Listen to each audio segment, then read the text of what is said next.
Folks, there's not much that can go wrong with your lemon tree. But let me tell you, when it goes wrong, it seriously goes wrong. So the two most common things that we find problematic in lemon trees are the following. And I've got a perfect example of all of them going wrong on one poor tree. Can you imagine the stress that this guy's going through? So let's have a look at this one over here, first of all. This one is very, very common in all citrus plants. And it is this traditional kind of blistering of the leaves. You can see they've got little nodules on them, or the leaf almost goes crinkly. And this is caused by a little insect, which is over here. And you see that little guy there, those little brown guys. They actually are called psylla. Now the psylla embeds itself on the underside of the leaf, wiggles its way in and sucks out all the sap out of the leaves.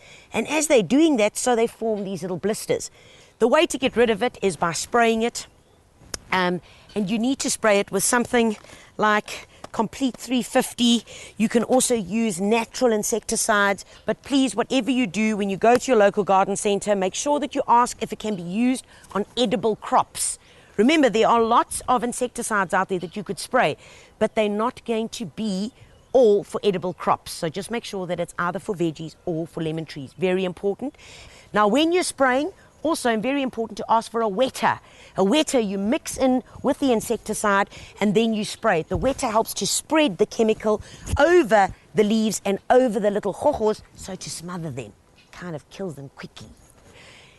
After you've sprayed them and these little guys have disappeared, unfortunately you will still be left with these little bumps.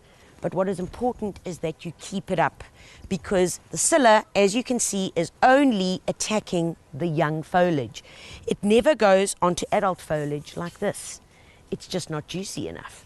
So always, as a general protection, just spray your young foliage of your lemon tree to make sure that it doesn't get infested or attacked with psylla. The other thing that is most common are these guys. I mean, look at them. They're awful.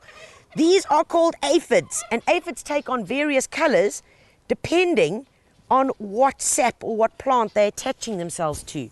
And aphids are these little guys with 6 legs. Now watch this. This is pretty gruesome, but when I squash them, ew, there's all the sap. All they do is sit on the tips, also on the new tips, suck out all the nutrients and affect the growth of the plant. And if you look really closely, you'll see there are ants that are walking up and down here, because the ants actually milk the aphids and remove something called honeydew. The problem is that along with the ants bring all sorts of other hohos with them, and eventually you might even end up with black soot underneath the leaves, and that is also caused from the ants and the aphids. So get rid of the aphids. There are many aphicides out there on the market. Once again, go into your local garden center and ask them for an aphicide that will get rid of these guys.